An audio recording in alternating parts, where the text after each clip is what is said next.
Hello, everyone. This is Adam Meister, the BitcoinMeister, the Disrupt Meister. Welcome to This Week in Bitcoin. Whoa. Today is April the 24th, 2020. Yeah, strong hand. Long-term thinking. We're going to talk about that today. Bitcoin is the next Bitcoin. Unconfiscatable. All right. Buy and hold. Golden age of the 2020s. That's what we're in. We're one day closer to an all-time high. We're one day closer to the freaking halving hype. Have conviction, people. We're almost there. Okay, I've got a lot of unique beasts in the house today. Hello, my elite friends. How you all doing? We got Aleks Svetski coming in. This is the third week in a row we've had an Australian on the show, okay? So really? Even though he's not in Australia, he'll tell us about the disgrace that's going on in Australia. JW Weatherman is in the house at some undisclosed location. And John Vallis, you're in the house, man. What up? Welcome to your debut on the show. You're out in beautiful Canada. Now, so I mentioned the halving. And I'm sure you're all hyping it up. You're all so happy about it, everyone. But Aleks here, oh my, linked to below. First of all these dudes are linked to below. Also, Amber is linked to below. That's Aleks will talk about that at some point, what he does in Australia. But his article from Hacker Noon about the halving it's there. It's linked to below. And I'm going to quote from it right now. And it's the article is what's it called here? More than just money. Hang on a second. What's the name of a beautiful article that talks about how the Bitcoin halving is more than just money. Now, the global norm has become one of more, now, and blind excess with complete disregard to the consequences, cost, ethics, and sustainability of decisions we make today, all which come at the expense of the future. Bitcoin and its hardcore proponents stand almost alone as a pillar of low time preference built on a foundation of scarcity and transparency in which the future is not so heavily discounted over an easy or cheap presence. Bitcoin is the only thing having, whilst everything else in the world is doubling, tripling, and expanding without regard to its costs. Now, Aleks actually wrote this back in January before we had this complete monetary disaster or whatever, man-made disaster or blown out of proportion disaster, whatever you want to call it, what's going on right now. He back then, he identified that we're living in a world of things tripling, doubling, quadrupling, but that having Bitcoin is the only thing getting cut in half.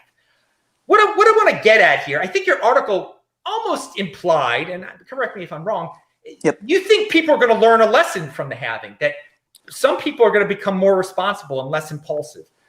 I don't see the world going in that direction at all. I really don't. But I see the people who understand the halving becoming more resolute in understanding and believing in it and having more conviction in true value, in scarcity. So I said a lot there. Aleks, take it away. Dude, it's like the world's bifurcating. It's like we are, there is only two paths here. One of, like I sort of said in the thing, more with complete disregard to the costs, for the future. Like I put a tweet out the other day saying that, there is no such thing as a free lunch. Somebody always has to pay the bill. Someone, something, or somewhere, sometime is going to pay the bill. Nothing in the universe, comes for free. There's a cost to everything. And I think, what we've deluded ourselves into doing, or into believing as a society, is that we can just create more, with complete, blindness or complete arrogance, thinking that nothing's going to happen, it's all going to be okay, like mañana, or whatever that, what's that stupid saying from Hakuna Matata. Hakuna Matata. That's the one. Thank you. Literally, that's sort of the been the appeal of society, and I think, I mean, there's so many points to touch on here. I think for me, I mean, we've all read and seen, whether it's S2F or the million things that people talk about the halving. Is it priced in? Is it not priced in? And all that sort of crap. And that's all, good and well. And I think, it's stock to flow has also brought quite a bit of, I guess eyeballs to Bitcoin, and it's brought some of these, macro guys in and all that sort of stuff who don't really get Bitcoin, but they pretend like they get Bitcoin because, they want some brownie points. And I'm not going to say any names here, but I think I might know who you're. Okay, don't say it. Please don't. Okay. But so they start spouting the words, halving and all of this sort of stuff. So that's been great. But for me, what is really profound for me is this divergence. Like I've always been a contrarian at heart. I've always run in the opposite direction, and for me. And I've said this on podcasts before, is like Bitcoin is the ultimate contrarian position for me. The mass public doesn't believe in it. The blockchainers don't believe in it. Other crypto junkies don't believe in it.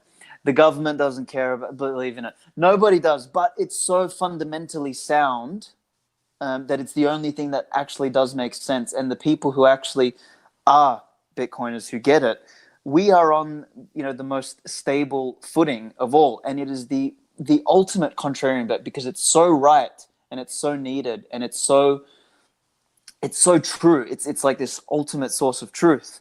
But everybody else doesn't get it, and this sort of lines up with why we're so early and all this sort of stuff. But for me, that divergence that Bitcoin represents and the symbolism of a halvening in a world that's gone exponential. Is just so profound to me, and I think that's for me like the beautiful piece of the halvening. It's just so incredible that it's happening now, and there's so much buzz and hype around the halving or halvening or whatever the hell we're going to call it. Whilst we've had this incredible, like they're creating platinum coins worth $1 trillion. Like it's I mean you can't make this up. I mean, you literally, I was watching, like we've got that. We've got, people running for president who are talking about, I've got hairy legs and I don't know where I am anymore or what planet I'm on anymore. You've got leaders of countries, putting face masks on and covering their eyes instead of their mouth. Like, I swear to God, we're living in a simulation. Nothing makes sense anymore. And Bitcoin's like this one thing that it's true to scarcity, it's true to value, it's true to truth, and it's just so symbolic for me, man. So I don't know. That was my inspiration behind the article, and I just don't think it could have come at a better time, with the rest of the madness that's happening. Yeah, you wrote it at the right time. I mean, again, you wrote it before the virus even happened, and you added some comments at the end that tied it into the virus. But man, yeah, it's a good read, people. And another thing you said that I've heard other people say similar. By definition, digital scarcity can only happen once, and it occurred with the advent of Bitcoin. And that's definitely a comment. More so in our space where people talk about altcoins and such. So let me hand it off to JW. You have anything to say about the halving or digital scarcity, et cetera? Yeah, I think what kind of you get a big sense of is that everybody's just kind of remembering and realizing how incredible it is that Bitcoin's secure, right? That we can actually count on this thing to only have a certain number of coins, and especially like you're saying, especially when everything else is so obviously insecure. Like our democracies are super insecure, right? Like we know that now. We've been feeling that more and more with social media being an influence, and people realizing, wow, I guess you can just buy ads to get votes. Has been sort of a revelation that was disturbing everybody a year or two ago. But now, like, I don't even know what to point to because it is very chaotic right now. I mean, I guess everything is overwhelmed by the reality of this pandemic or this COVID thing. But the amount of uncertainty that creates, right? Like even if, whether you think that this is the end of the world because of a virus or whether you think that it's just, this overblown thing, the amount of uncertainty in your brain when you're calculating your next 12 months, your next 3 years has, I'm sure for everybody, gone up 10, 100 fold. So when everything else gets way more uncertain, the few things that are predictable and trustworthy really shine a lot more. And I think, even in just a psychological sense, not even an economic sort of, value proposition of this asset sense, that's pretty profound and pretty interesting. Whilst the virus goes exponential, along with people's fear, panic, toilet paper purchases, and irrationality, Bitcoin and the true Bitcoin holders stand alone as a bastion of solidarity and hope. John, are you standing alone as a bastion of solidarity and hope? I love that line, and yeah, I mean, I'm just going to echo what two of the guys just said, and this has always been my part of my opinion on Bitcoin, and it's obviously just amplified or on display more clearly in light of recent events. But Bitcoin has always been that source of existential calm, comfort, truth, and security.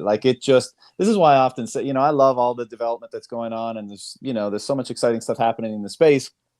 But when I'm asked what's the most exciting part about Bitcoin, I give the cliche answer, TikTok next block, because to me, the fact that there's something in the world that we can engage with that is so consistent and so persistent, when everything else is subject to change, surreptitious change that we don't know, but we don't know how things are changing, all this chaos, and you've got this one thing just standing, proudly in the wind that is not influenced by any of it. Obviously, the price changes, but its fundamentals don't. And in a world where truth is a very hard thing to come by, having something like that is just tremendously valuable in a number of different capacities. And I know, that's the rabbit hole, and that's what we all, get goosebumps and accelerated heart rate probably thinking about a lot. But, for me, that's it, just certainty and truth in a world gone mad. It's interesting. Dan Tapiero, who is a macro guy, we were talking about macro guys before. Anyway, he calls it the security truth machine. And he's correct about that. Bitcoin is the secure. You're mentioning security and truth. It's the security truth machine. All right. Well, there have been a lot of models out there with this virus. Let's talk about a Bitcoin model for a second. And Aleks actually brought up this model, stock to flow. John, I've never had you on the show before. What's your take on stock to flow model? I'm not too fussed one way or the other. Okay. I think, honestly, I haven't investigated it much. I think it's cool to look at it. Okay, that's interesting, but I'm not really married to it one way or the other. I don't get involved in the stock to flow model debates. I mean, it's not that relevant to me, to be honest with you. That is I love that answer. Pound that like button. You don't put that thing on a pedestal. There are people out there. Woo! I mean, it is like the Holy Bible to them, for God's sake. But let's hear the other opinions here. JW on stock to flow. So stock to flow is a bit of it's really been fun to watch, actually. It's been pretty entertaining because Saifedean in his book talked about scarcity and the importance of scarcity. And so he was talking about stock to flow in that context, right? He was kind of just trying to describe scarcity in a little bit more detailed of a way. And then Plan B took it and modeled this crazy thing, right? He charted it. And if you know anything about Austrian economics versus Keynesian economics, the methodological approach, right? The way that we learn about economics, there's a huge division. And if you pick up human action, in the first chapter, it just outlines this division that you can't model, you can't measure, you can't experiment with anything economics related, right? That's the whole Austrian view. And it's correct. So you have Plan B, who's, this glorified TA guy, right? That puts this model together. And one of the most entertaining things I've ever seen is Saifedean trying to interact with that and say, no, I don't believe in this thing. But at the same time, it is so much more popular, and it's had such a big impact on, like, you know, how many people know Saifedean's name. So it's been pretty amusing, but also kind of tragic. And no, there isn't anything to it. That said, it's probably as good a guess as anybody's had, right? Like I couldn't produce a better chart to predict the future price. But there's not, you know, if it turns out to be correct, it's not going to overthrow economics or anything like that. It's just going to be, oh, well, that's, you know, it's weird that there's a little bit more of a correlation there than we could have proved or expected. And the main reason is that it doesn't affect, I mean, people have said this a million times, right? But it doesn't factor in demand. So, you know, us doing this show and a few more people hearing about Bitcoin affects demand. If we didn't do this show, maybe 2 or 3 people wouldn't have heard about it. They wouldn't have been as far along in buying it. And you have to account for demand, not just supply. And that's why, you know, it doesn't work for altcoins and all this other stuff, right? So, you know, it's probably, you know, I've been making a case for $1 billion Bitcoin in our lifetime, and not like through hyperinflation, but actual purchasing power, right? Like you could buy a freaking aircraft carrier that's nuclear powered for 4 Bitcoin, right? Like that there's a lot of reason to believe that's the case. So it's not that I'm not bullish on it. It's just that I understand enough economics to know that it's bullshit, but it's kind of fun bullshit. And at this point, it's so popular that I think it might be somewhat of a self-fulfilling prophecy, and I'm fine with it. That would be great if it was a self-fulfilling prophecy. Hopefully, it's better than the virus models. Okay, Alex, your thoughts on stock to flow? I mean, what JW just said then was perfect. I mean, I'm a little bit more in I'm a little bit more in the I don't care camp. But I think the whole markets, like JW said, it's like they're way too complex. There's too many inputs, too many outputs. You know, demand is you know, just like what is written by the Austrians in things like human action. It's like we're all acting subjectively. It's none of these things are predictable, but it's a good estimate, good guess, and it's a nice little model that, I mean, I know it's helped us, like from Amber's perspective. We push the idea of stock to flow all the time because, hey, I mean, any reason to get someone into Bitcoin, I don't care. I'll push flow to stock. I don't give a crap. I'll call it whatever. Like, it doesn't matter to me. Like, it gets Bitcoiners through the door. So for me, it's a net positive. And hey, if the price follows that trajectory, happy days. You know, like I'm happy. But for me, that's not where the interest lies. And I think I kind of. Just touching on that article again that you mentioned, like the headline image, I was sitting there wondering what I should put for the headline image. And you know, people who are listening to this are going to see it, but it's basically the Joker where he burns half the money. And I've got a saying because people ask me, it's like, why'd you get into Bitcoin? And, you know, some people say it's like, oh, you know, I came for the gains and I stayed for the revolution or whatever. For me, my one is like, I came for the money and I stayed for the money. And for me, that's the revolution here. It's like we are transforming money. So I came to make some money, but, you know, really I came to transform the money. And that's, you know, on this picture, I've got, you know, the Joker saying it's not about the money. It's about the money. And that's what's profound for me here in Bitcoin. And, you know, whether stock to flow's, you know, accurate or not, I couldn't care less. Yeah, I'm looking forward to buying one of those aircraft carriers before Bitcoin at some stage. Sign me up, bro. I like the aircraft carrier model there. That's another marketing tool we should put out. Yeah, so stock to flow, it could be a great marketing tool. I think that's a great way of looking at it. And I hope it comes true. I hope but I don't put it up on a pedestal and treat it like the Bible or anything like that. All right, so. Let's move on, John. I was looking at your Twitter feed, and you were talking about gold a little bit, comparing it to Bitcoin. It's always good to bring in these troubling times. There are a lot of people who are saying, "Oh, you see, I'm protected by gold."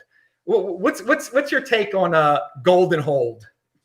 Well, look, to put it simply, and I'll add a few more words on it afterwards. But to put it simply, yeah, you invest in gold right now, you're probably going to make money.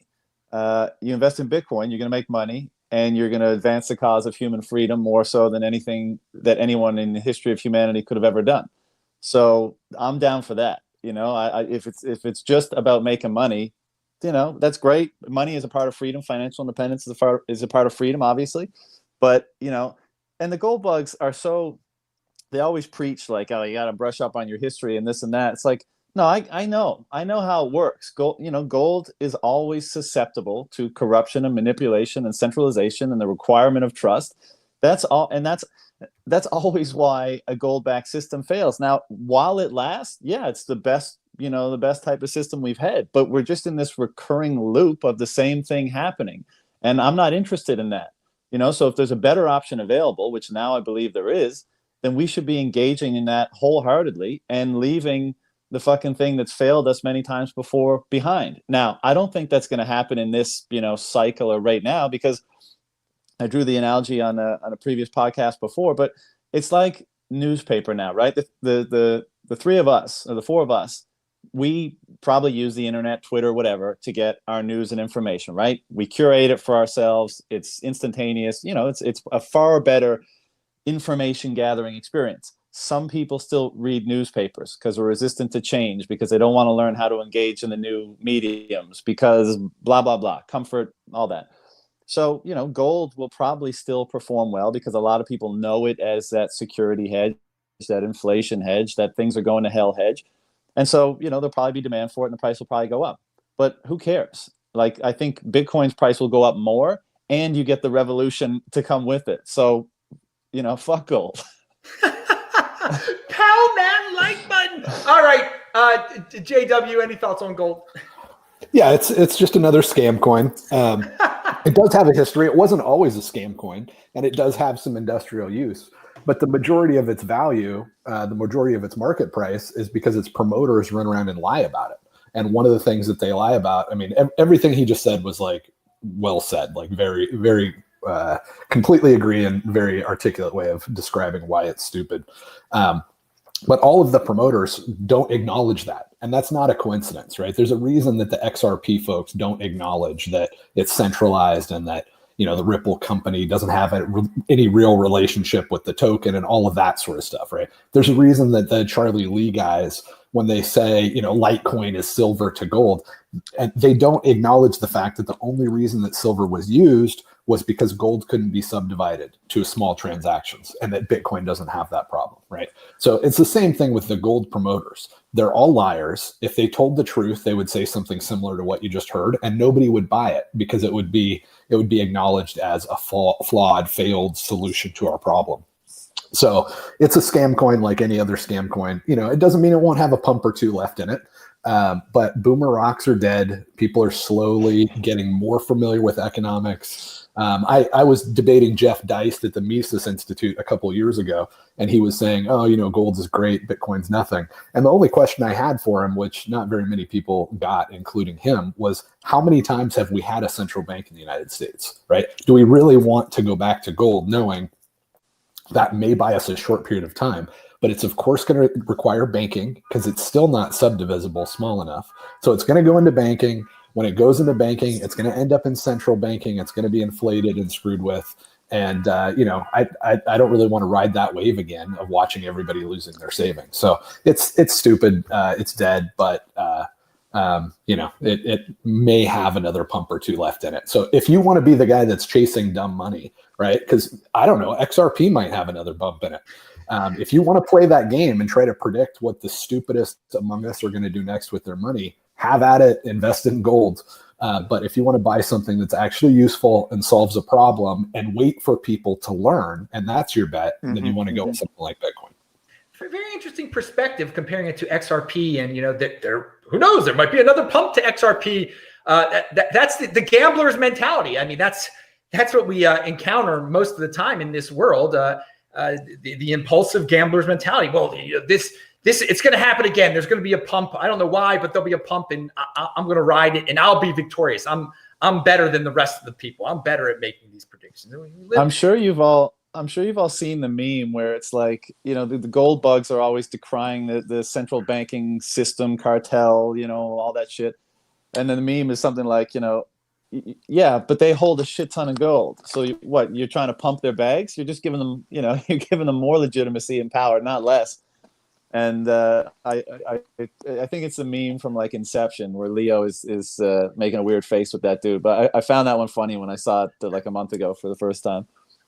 Leo and Inception. You'll never know what you're going to hear on this show. All right, Aleks, gold. Any gold? I've got a few points on that. So I mean, I was one of those classic gold bugs back in. I mean, the biggest regret I have in my life, I actually only have one regret really, is that I bought gold, not Bitcoin, in 2011, 2012. And I laughed off Bitcoin in 2012. Really, that's when I first heard about it, because I saw Max Kaiser jumping up and down on the couch, telling people to buy Bitcoin. I was like, what's this joker talking about?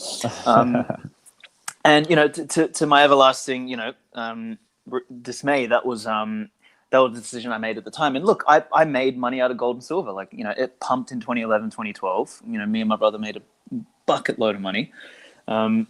Or at the time for what, I was 23 years old or whatever I was, or 24. So, I thought I was smart, and, I never really sort of went back into Bitcoin until 2016. So, the arguments that a lot of us Bitcoiners make, are very similar to what the gold bugs have been making for the last 30, 40 years. But the kind of analogy I give to people is, whilst these guys have been, building a little raft made of twigs, to sort of sail away from the world that's falling apart. We literally in 10 years have built a rocket ship, and we're already past the moon. We're already at Mars, and these idiots are still building their little raft. And they're going to go down with the ship because, the location that they're in is burning. And this is, to also relate it to what JW was saying about, XRP and all this sort of stuff. It's like, yeah, these things, human consensus, or the broad populist's consensus doesn't change overnight. It's something that everyone needs to catch up to. And when I kind of tell people, what the opportunity with Bitcoin is today, it's not about how much it's going to pump my bags. I say that you're acquiring territory. You're acquiring something before the rest of the world catches up. In much the same way as if you could go back 5,000 years or 10,000 years, whilst everyone was still using shells to pay for things, and you found that yellow shiny rock, which we now know as gold. Back then, people would have looked at you like you had three heads if you tried to trade a yellow shiny rock for a chicken. They would have been like, what the hell's wrong with you? Give me the shells, because what the hell am I going to do with this yellow shiny rock? So we're doing the same thing, but in like 100x, fast forward motion here with Bitcoin. We've discovered this thing.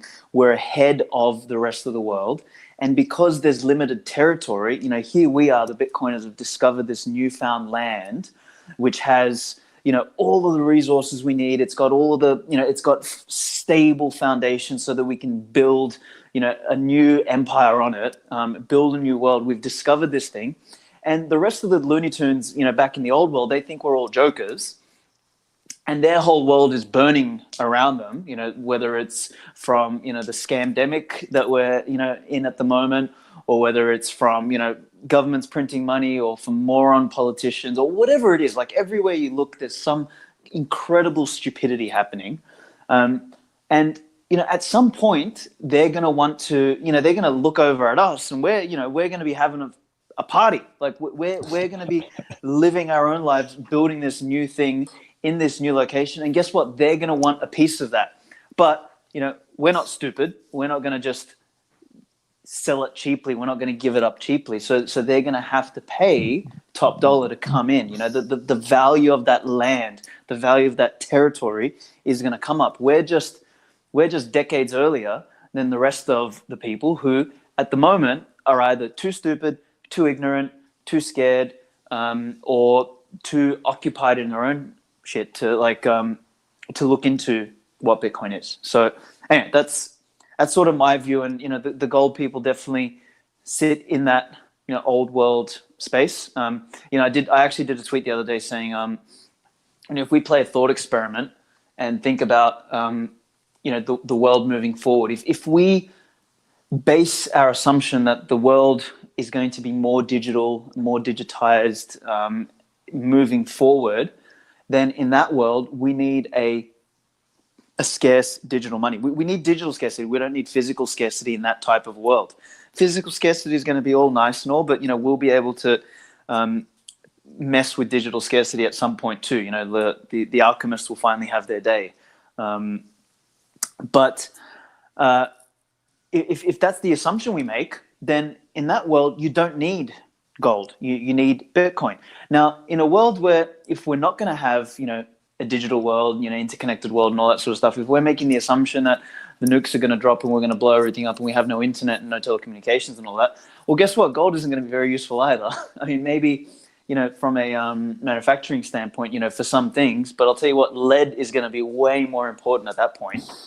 So I'll be stockpiling lead, not gold, and I'll be trying to get my reverse alchemist on and trying to turn any gold I have into lead, to shoot anyone coming near me. So that's sort of like, I can't see a case for gold.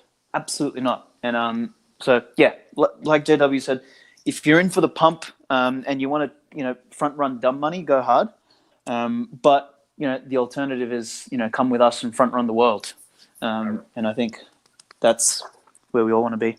All right. Now, speaking about dumb money, maybe speaking about dumb money here, I got a question for John. Something that's been in the news. Well, no, this was dumb money. At the beginning of the week, there was a DeFi hack.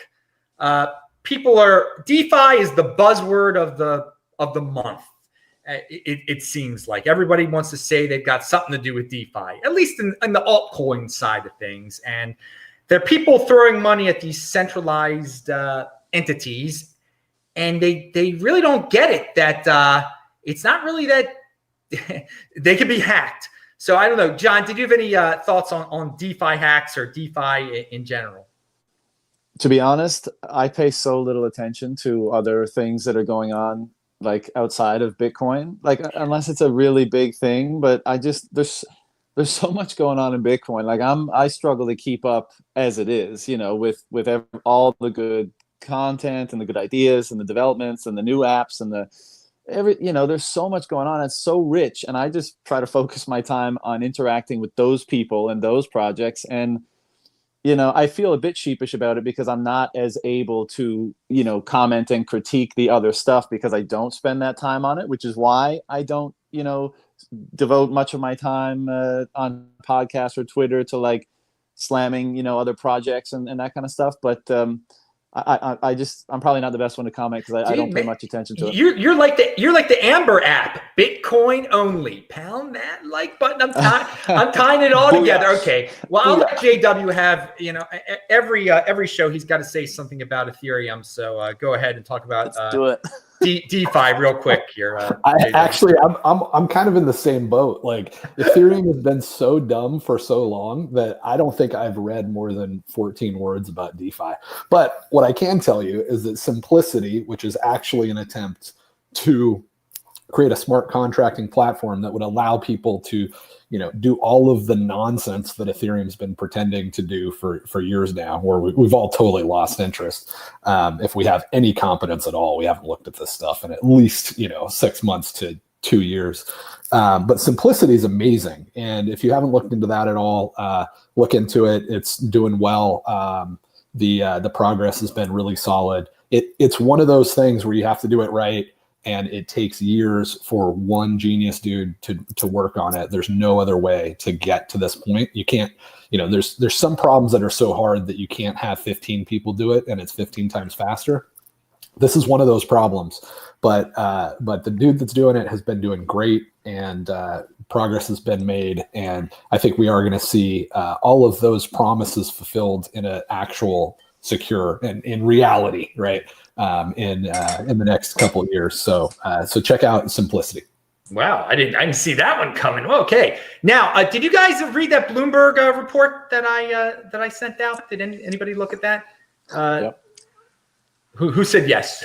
I did. Yeah, I read it. that reminds me of Rush Hour when Dana gets kicked in the face. He's like, who kicked hit me? Which one of y'all hit me? All right, it was John who said yes then. Yes. Good. It was. All right. So I asked John, and we'll start from there because I found the report to be quite interesting in that it started to talk about Libra and the central bank coins and what was the other? And private bank coins like JP Morgan.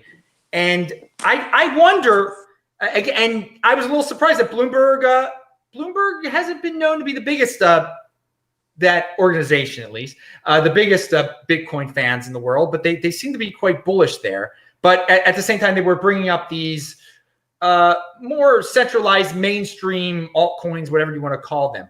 I think it's a little bit of a light into the future, how Bitcoin might be picked up by some of the normies out there. If Bloomberg's excited by Libra, and a lot of people are excited by, Libra came back this week. Everyone's happy that it's going to happen again. So I said a lot. What was your take on the report there, John? For me, the report was a big fat nothing burger, but then I put my normie perspective on, and I think, okay, this is going out to, Bloomberg obviously has a massive reach, traditional investing world.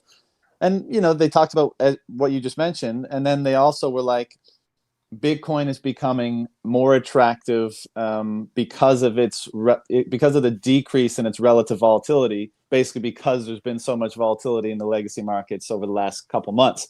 And so as a result of, and it's consolidating, it's in a price range that's been consolidating, and they were making a bullish case for it. So if that's part of the narrative that, normies and the mainstream are getting exposure to from, quote unquote reputable media sources, then, I'm not excited by it, but I'm fine with it. They'll have to learn their lessons about all the other coins that they get pitched along the way. But, nestled, I think the larger part of that article was actually, kind of the Bitcoin story, in that it had tanked and it has recovered and it's consolidating, and, it's the scariness of its volatility that's put a lot of people off over the years is relatively diminished now as a result of the volatility in other markets. And, so it was basically saying, have a look. So I wasn't that excited by it, but it's I guess it's kind of cool that mainstream is talking about it in those terms. Yeah, I don't like to put anyone on a pedestal, but I will say this: they have a big reach, and they reach into the world of the normie.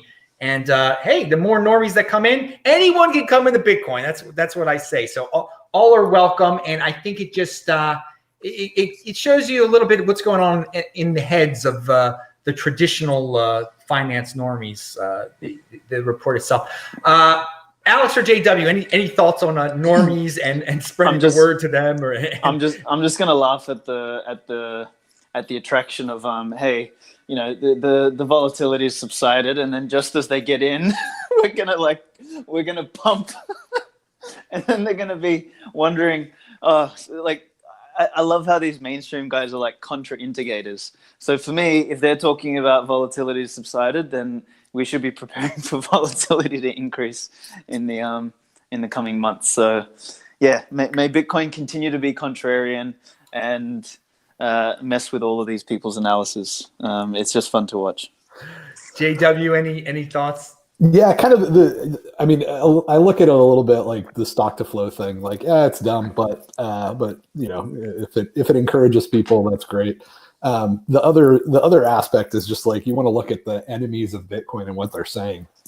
And these guys obviously are not, their institution is not pro Bitcoin. So the fact that they're saying positive things, it reminds me of not that long ago, somebody on, I think it was CNBC or something, they had this like great clip where they said, if in a world of fiat currency, Bitcoin wins. And I was just like, how did that soundbite make it out? Like, that's incredible. So we're seeing more and more really encouraging signs from the that the enemy's capitulating, and so that's the way I look at this one, and it's nice. The beauty, actually, I'll add something there, is like the beauty of Bitcoin is that it turns the enemies into supporters, because at the end of the day, they want to make money too. Like money is the fabric, via which society functions, and it's the one language that we can all, communicate with. And it's like, I've never in my life come across anything that can literally take the enemy and turn it into a supporting force for a greater cause. It's like totally. It's a self-lobbying system, right? It buys its own politicians. Yeah, exactly. It doesn't have to do anything. It just sits there, TikTok next block, and whether friend, foe, whatever. It's like, yeah, come join us, dude. If you're here for the pump, you'll make it better for the rest of us, and you'll actually make yourself unemployed in the process. But hey, if you're smart enough to stick around, you'll be okay for later. So it's just such an incredible, yeah, man. Anyway. No, I love that point. I sound like a fanboy. No. It's a great point. People want to make money. Even if your worst enemy wants to make money, it's going to help you. I mean, I like that aspect of it. Definitely. Well, we're getting into the current events section of the show. Does anyone have an opinion before we get into the virus about the oil situation? It was a wild week in oil, and we talk about people complain about Bitcoin being volatile. The oil futures market where that was pretty insane. So does anyone? I have one thing. My intrinsic value. That's all I've got to say. What about my intrinsic value? Yeah, so there's quite a few people putting that, saying that also. JW?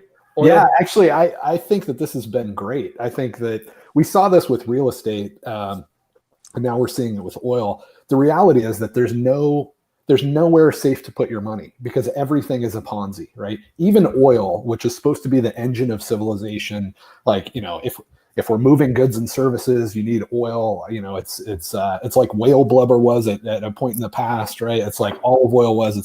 It's so ingrained in our economy. Our whole system's built on it. Surely, if anything is not a fraud and a Ponzi that's propped up by corruption and government, it's got to be the price of oil, right? And this whole episode just shows, no, that's not the case at all. The reason that oil dropped is that this cartel of OPEC that was keeping the oil prices high finally fell apart. It had to fall apart. All cartels eventually fall apart. And that's because if you and 5 friends agree that you're never going to sell anything for less than $5, but you can make it for $1, eventually somebody's going to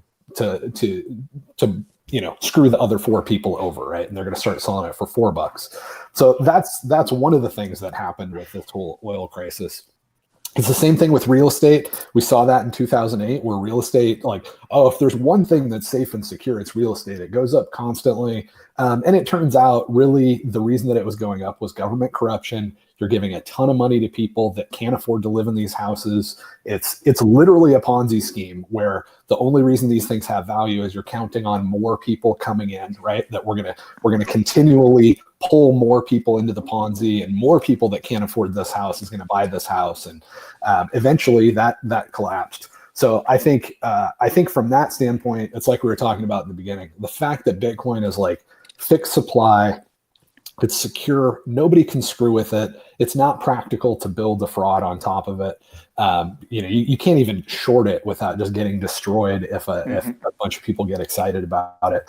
And the fact that there's no question that the reason that it has the price it has right now is because people, just kind of grassroots folks, see the value in it and they're buying it, which makes it way more stable than anything else, right? It's a true market price. And if anything, it's suppressed with all of the fun, all of the nonsense, and all of the global system of central bank slavery that is very much opposed to it and controls the media and controls a lot of other institutions. So it's not only better than real estate in a free market, it's better than real estate. It's not only better than real estate in this frothy, corrupt system, right? It's better than real estate if it was a free market because it's not pumped up by the fraudsters and the con men. It's actually suppressed. So it is like concrete. I mean, it is cement. The price is very suppressed. So it's the only place that you could even possibly think of having a decent expectation of strong returns. And I think oil was one of those things that people look to, and it's just beautiful to see that came out just as hard as real estate in 2008. Bitcoin is my stable coin. I just wanted to add that in there. All right, John, any oil thoughts? Well, just two. One is like, as we say, not your keys, not your coin. I mean, the whole a big part of not the reason, but one of the factors in what happened with oil recently is people couldn't even take possession. So what's the value of an asset if that's the case? If possessing it is so difficult, I guess. But I agree with what the guy said. It's everything in the global financial and economic system, or so many things are so manipulated, and there's so much intervention that it just causes so many perversions and imbalances everywhere. And so when things reach, the point where they're at now, where the kind of the top is kind of spinning out of control, like it's like whack-a-mole, right? You hit one down and two pop up. You hit those two down, another one pops up over there. I mean, it's just that constant attempt to shore up all these holes by centralized intervention. And as we all know, that can you can get away with that for a time, but it reaches a point where it breaks down, and that approach no longer works. And I think we're probably in the midst of that, or nearing that now. And that's where we're at. All right. Yeah, I'm gonna just extend on that just for 2 secs. I was gonna say, I just love how you take something which we all like. I mean, all jokes and everything aside, the intrinsic value stuff and all that. Like, oil is valuable. Like, it's like, and you can say that based on the assumption that energy is valuable, because energy is what we use to drive the world. But if you need to see a sign of incompetence in any way, like, oil is just like the prime example of a pack of buffoons who think that they can, manage something and do it better than allowing the market to do it itself. Like, there was a negative price. Like, if people, like, I don't know if that gets through people's heads. There was a negative price on the commodity that the world runs on. Like, hello, people. If there is evidence for incompetence or complete delusion or complete stupidity on any resume, like, that is it right there. Unfortunately, some people aren't going to understand it. So, but anyway, it just makes me scratch my head. It's like, that's what this whole, superior model of central management, delivers. Congratulations. Oil has shown the way there. Exactly. Yeah, and it's old school commodity. I mean, we are entering a digital golden age. Who wants to be stuck in the cartel world? My Lord! But people are learning it. We'll see how it all turns out. All right, so let's talk about this world we're living in today. Oh, it's that time of the show. Now, these three guests, all of them have had strong hands during this manufactured panic. Because, again, the virus, there's a real virus out there. But my God, the hysteria, it totally blown out of proportion by the media. We've been through this a lot. And JW actually has a tweet out there. I'm creating a list of people that didn't COVID cuck. Link your earliest tweet. Link your earliest tweet proclaiming the hoax. All right. So, yeah, there have been, and JW, that's good. You're keeping track of this. There have been other people. I've listed people that have been great with this. Other people who have listed people. It's the true shame. The true shame is that there are Bitcoiners who did cuck to this. Unbelievable. I still am in shock that this happened. But again, personal responsibility is new counterculture. Let them take care of themselves. I'll take care of me. But since we got Aleks here, Aleks is a native Australian. And what is shocking is Australians, they're pretty manly dudes. But what the heck is going on there, dude? I mean, everyone's locking themselves up. There's no end date in sight there. It's pathetic. Dude, I mean, where do I start? Like, I mean, Australia is Australia, and it's like, a society of, if something was going to happen to their favorite football team, they'd be all up in arms. But, if it's, the police, catching teenagers on a roof, that's abandoned. They'll arrest those kids, or people camping in, the Tasmanian mountains. They'll track them down with a freaking helicopter and bring them in. And then the rest of the pussies are gonna, stay inside and dob on their friends and dob on their neighbors, because that's apparently the right thing to do. I swear to God, like I've said it for many years, Australia's like one of the best veneer socialist countries. So on the outside, everything looks really nice, but like there is more, like Australia is more of a police state than most people realize. Like particularly New South Wales is sort of like the main state. That's where Sydney is. And I mean, like I got the hell out of there like 5-6 years ago, but if I go back to visit, just to drive between my brother's place and my mum's place, which is 45 minutes, you'll go past 7 highway patrol cops on average, hiding behind every corner just to book you for anything. They've got fart detectors in their car these days so that they can, check if someone farted in their car and slap them with a $300 fine. It's the most ridiculous place. And, that sort of, it's become ingrained, in them. Like yesterday, even where I am, and, I'm not going to say where I am, but, I'm in another country, which, to be honest, they're dealing with it not as ridiculously as most other countries. But just even so, me and a couple other dudes, we've sort of been, and I don't know these dudes, but I just bump into them each day when we jump the fence and go and train at the at one of those outdoor gyms where they've got some pull-up bars and some dip bars and stuff like that. And we just sort of, it's closed, but we jump the fence, we go in there and train.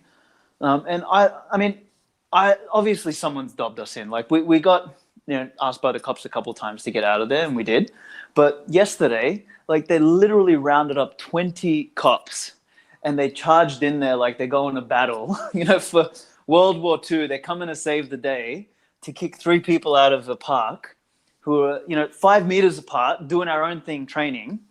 Luckily, we were faster than the cops, so we jumped the fence and ran away before the fat pricks could catch us. But it's just, I mean, like it's baffling the extent of the stupidity that that we're seeing. And like I've been Karen'd now 3 times from a couple different places, and it's just mind-boggling how some people will just stay inside. Like I did this rant on Twitter the other day, and there's some monkey who, like you said, Adam, it's like disappointing, like calls himself a Bitcoiner, turns around and says, "Oh, this is the stupidest thing I've ever seen. Why don't you just stay inside?" Like, what the hell are you talking about, you monkey? Like, makes me so angry. Like that. Anyway, before I start, I'm really trying hard not to swear here, and I know this is a family show. Did I not swear? You made reference to kitty cats earlier, but it was fine. Okay. Well, that is the kitty catification of this world.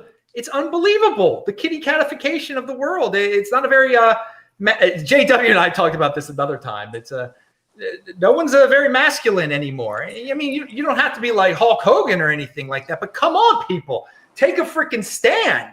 Stand up for yourself, yeah. Stand up for you, and there's real life involves death.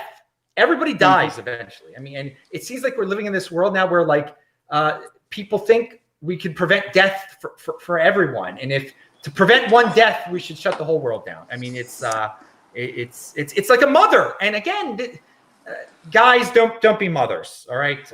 It seems like a lot of.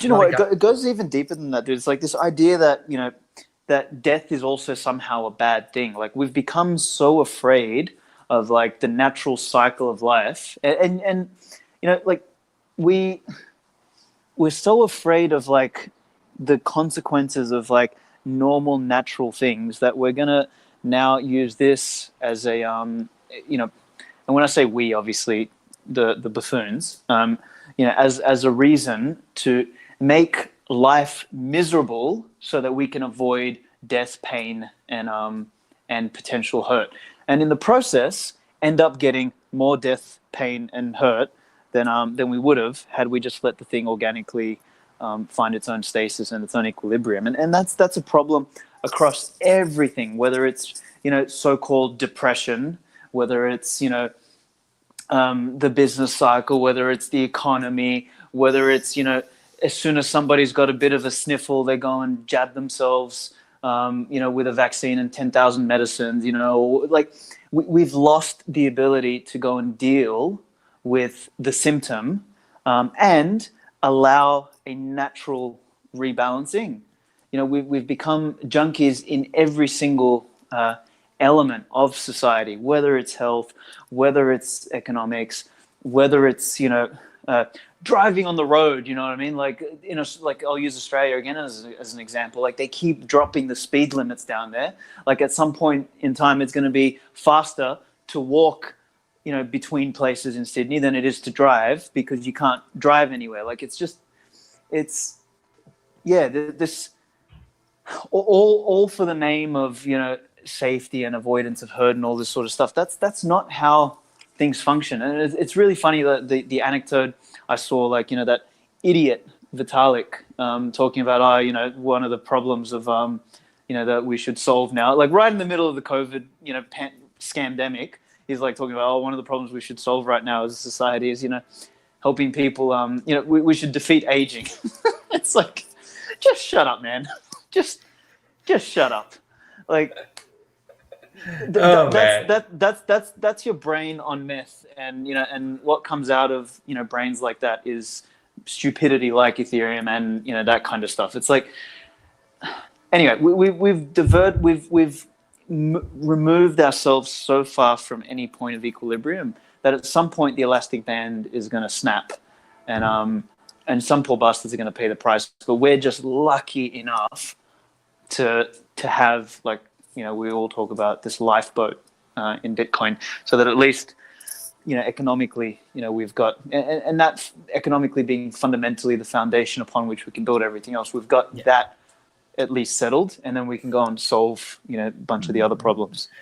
I think it's a very important point you're making about that. We have this, the Bitcoiners have an economic foundation, and that foundation, that's a key word there, because let's just say you're living in some Western country, you're living the good life, and all of a sudden they say, well, now in order to travel and you're in this country because of this panic, you got to get this vaccine. Well, at least with Bitcoin, you can say, screw you, original country. I'm going to go to another country to start anew, where I'm not going to have to take this vaccine. Okay, so I never really thought we would get to the point where something like that could possibly be on the table, but it might be on the table one of these days. Forced vaccines, and you will need to have economic freedom, that economic base of Bitcoin, to be able to opt out of such a situation, unfortunately. Mm-hmm. I hope it doesn't come to that. Now, John, your thoughts on this, just what we've been talking about, the current events virus.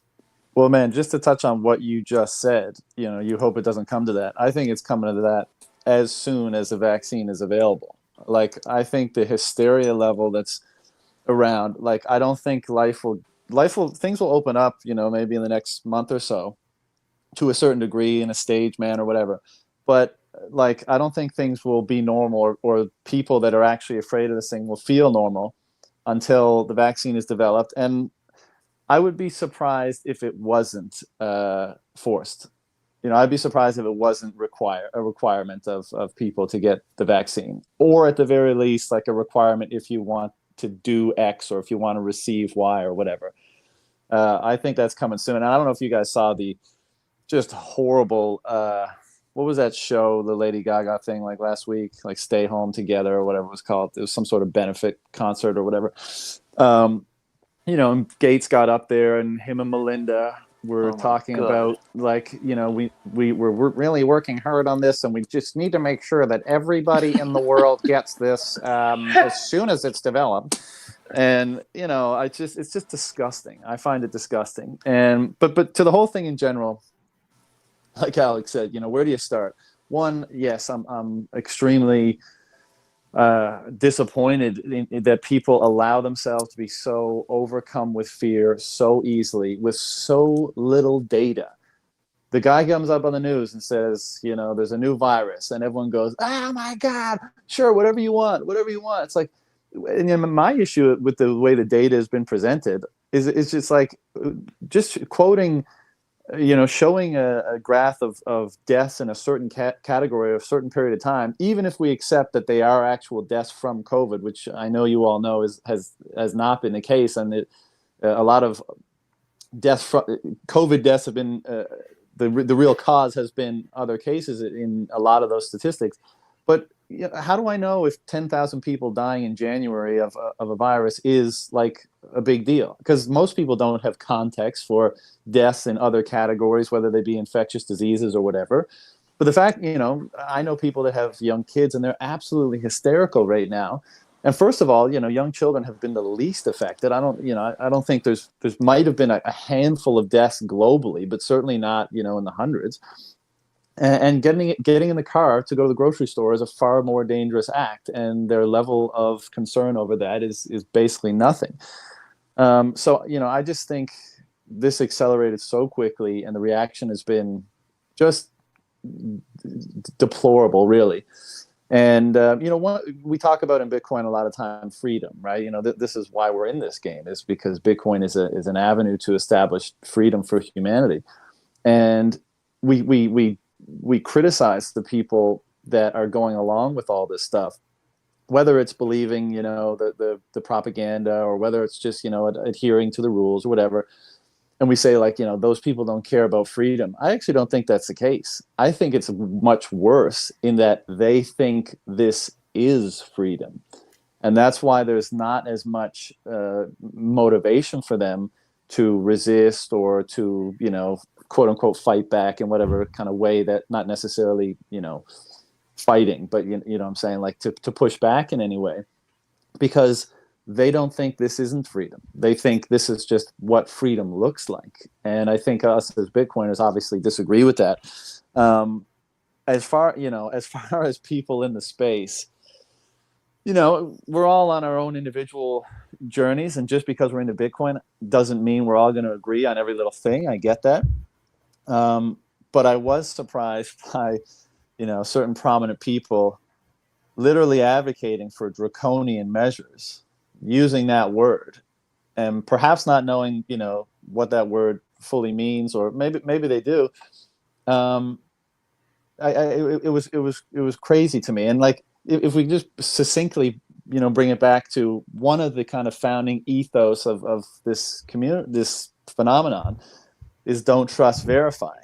And like, I think a lot of us, in the absence of trust, we kind of reserve judgment. Like, I don't know the true nature of this virus. I don't have the data to put it in the proper context of other infectious diseases and viruses and the flu and all that kind of stuff. So I don't know exactly where to place it in my own internal scale of judgment on these things. So I'm gonna like kind of step back from it and just kind of observe and not draw conclusions and not, jump to reactions.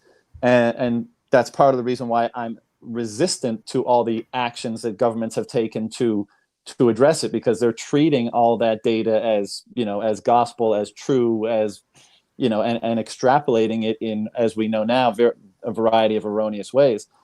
But, other people seem to have the approach, don't trust, verify, unless you can't verify, and then trust. And for me, that just, that doesn't make any sense. I mean, why would we trust these institutions, which are distrust for some of them? And let's say, your distrust for central banking was which got you into this in the first place, government, central banking, whatever.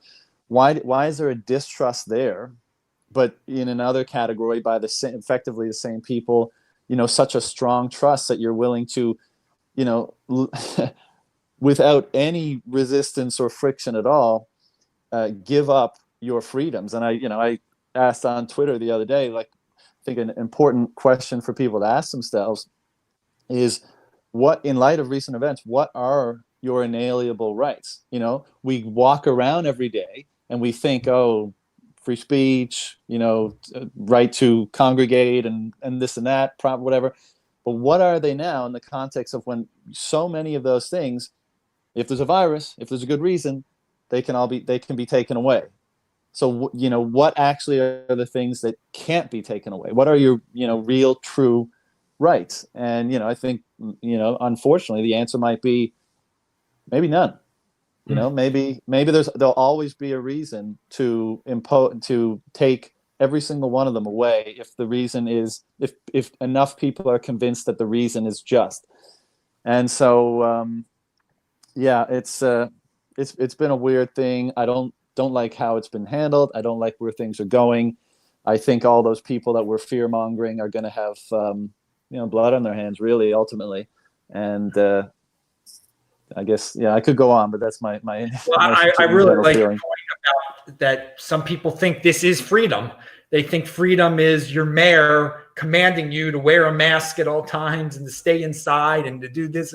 They think that's what freedom is. We have different definitions of freedom. Is I think what it boils down to on a certain level. And JW, your thoughts.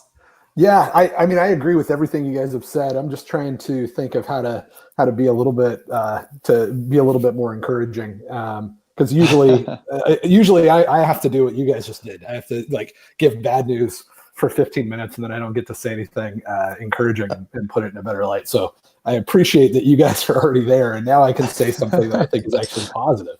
A couple things. One is, if you check out my Twitter profile, I'm not just trying to plug my Twitter account. I want to get this out. I just pinned it to my profile. So if you go to @JWWeatherman_, you can find it. But there's this great 1 hour conversation with some ER doctors in Bakersfield, California.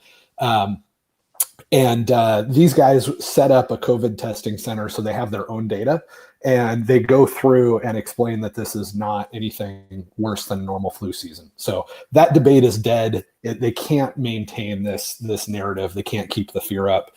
The other thing is that, I do think that we've been propagandized to where we look at places like Australia and we think that's where the manly men are. And that's not true at all, right? Like that's cuck central, right? Like there's probably where else is gun control worse than Australia? Dude, it is cuck central. It is cuck central. You're 100% right. That's why I got the hell out of there. Yeah, it's part of the empire, right? And the United States is part of that empire. And we're all a bunch of, like Adam has done a good job pointing out, we're all a bunch of effeminate people, in an effeminate culture. And we look around to try to I seem manly, right? Like we all of us seem manly in this culture. But you drop us off in the hills of Afghanistan and we're a bunch of homosexuals, right? Like we have there's people out there. There's billions of people out there. And if those people get pneumonia or their family member gets pneumonia, they just die. There's a bunch of badasses out there that make us look really, really pathetic. So I guess what I'm trying to say is, yes, it's really bad. And yes, we are all cucks. And it is far more disturbing, like the surveillance state stuff, not even necessary, right?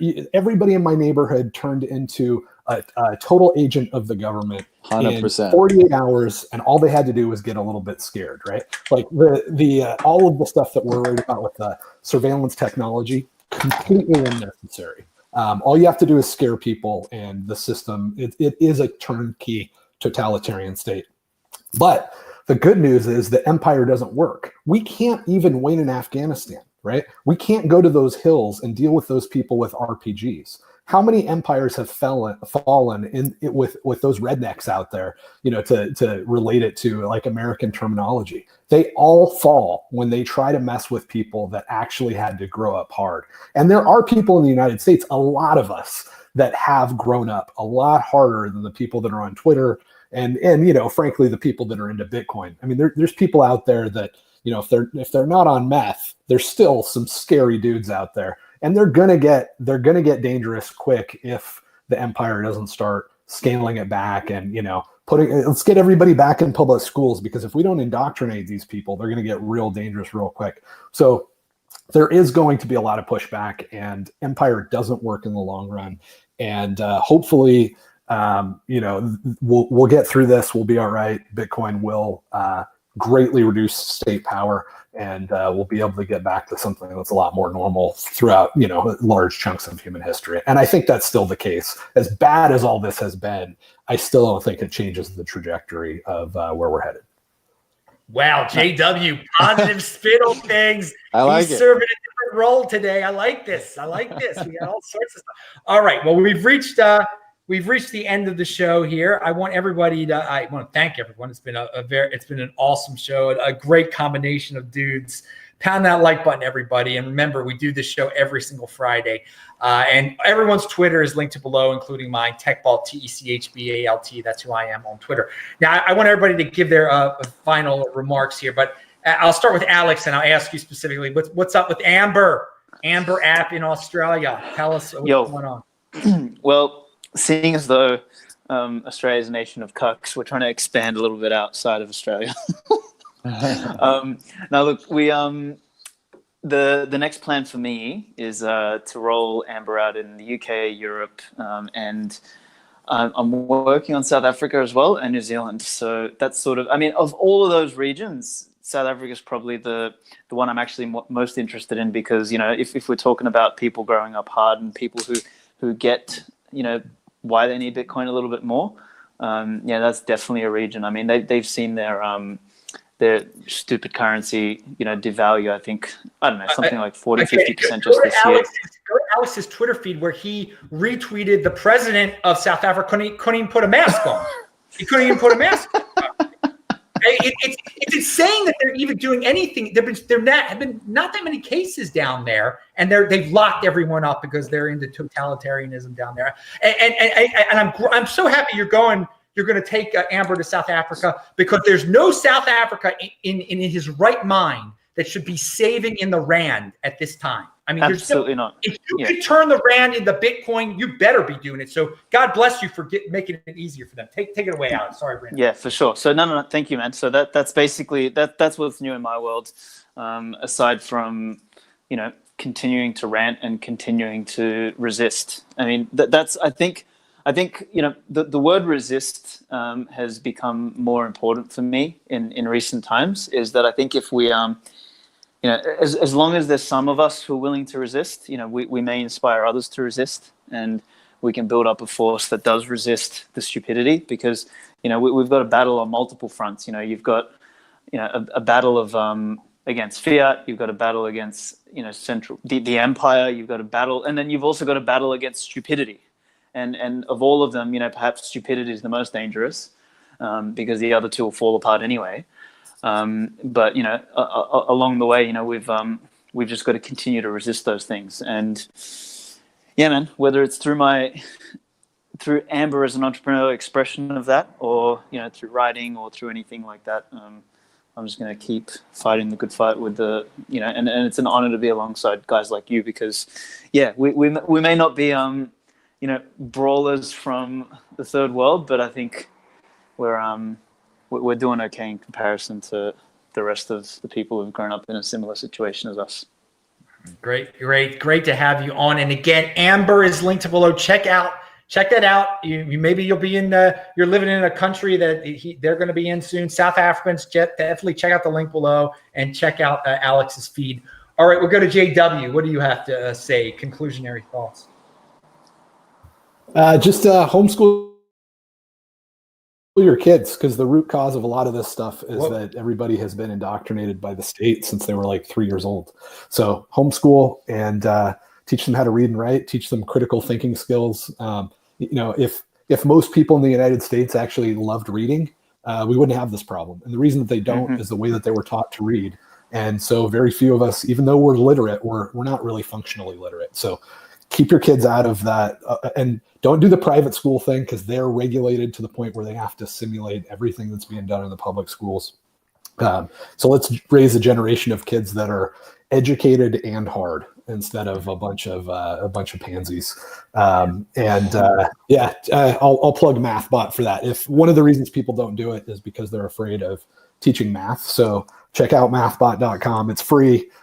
We're so close. It's been so much harder than we expected, but soon you'll be able to sponsor a kid, you know, throw $20 in MathBot, and they'll get 18 of it as they pass levels and master topics in Bitcoin.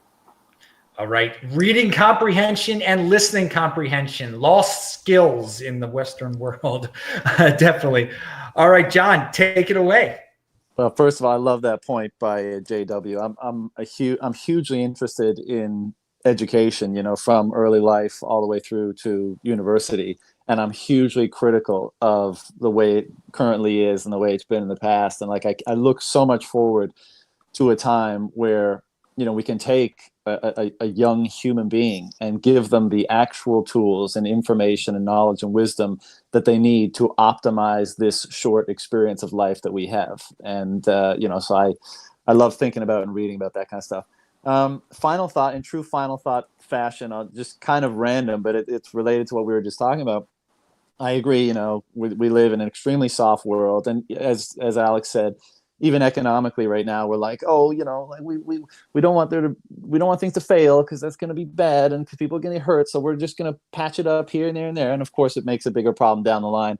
But one of the things that's obviously an interesting phenomenon for many people in Bitcoin, and not to say that we didn't have a lot of these tendencies before. I know I certainly, was very frugal and was, I had I haven't changed that much since interacting with Bitcoin, but I have in some ways, and I know many others have as well. And a lot of hype is around the halving, right? Mostly around the kind of economic changes that will come as a result of that, and whatever new investment comes from other people who hear of it and all that kind of stuff. But I actually think that, Bitcoin is almost, it is definitely a phenomenon in terms of how it influences people's behavior. A lot is made of the time preference thing, but many other ways as well. And I think Bitcoin's halving, at least, I think another big story there is how it will harden the people who engage with it. That's us, so it's not only hardening, it's monetary policy. It's not only hardening as a financial asset or as money. Because it somehow has that relationship with us, that some of its truth, some of its qualities that we recognize in it actually become imbued in us. I think its hardening will actually have an effect on us, and will harden us in many ways. Will harden our resolve, will harden our focus, our determination. Like, I really think that's real. And so I think that's exciting. That makes the halving way more exciting to me than the fact that there might be a pump due to a cut in the new supply sort of thing. And finally, I am going to plug one thing because I'm releasing it today, but it's a podcast I did on the Canadian Investor. It was an interview I did on the Canadian Investor podcast last week. And I'm plugging it just because it was these two dudes, normal investors, like total noobs with Bitcoin. And after the show, I was like, maybe people, we all talk to people in our lives, or many of us do, who aren't that into Bitcoin. And, they ask a couple questions around the periphery, but they're not really super into it. And we don't create that much content for them. We speak to ourselves a lot of the time in this space. And I thought, it was an hour-long chat of the basic cases for Bitcoin. And so I'm going to be putting that out today. And if anybody out there has that person in their life where, coming from a traditional investment perspective, they kind of want to try to seed them without going, full Bitcoin on them too quickly, it might be an interesting resource. So that's I'll publish that right off after we get off the call. And thank you, Adam. This has been super fun. Yeah, awesome. Thank you much. And I like that hardening comparison there. Very, very good point. We're becoming we're becoming tougher here. And meanwhile, we're talking about the halving. I just checked Twitter out, and Congress pass UBI is trending. That's that hashtag is trending. So we're in two different worlds here. The masses are in social media. Congress pass UBI. That's what they're demanding. So yeah, as we said at the beginning of the show, everything's multiplying. Bitcoin's getting cut in half. So I like to be in the Bitcoin overlay. So guest, thank you so much. It has been a freaking awesome show. Everybody, we do this show every Friday, This Week in Bitcoin. I do a new show here every single day. So I'll be back Saturday night. Shabbat Shalom, everyone. I'm Adam Meister, the BitcoinMeister, the Disrupt Meister. Subscribe to the channel. Follow me on Twitter. Thanks again, guys. And see you tomorrow night, dudes. Thanks.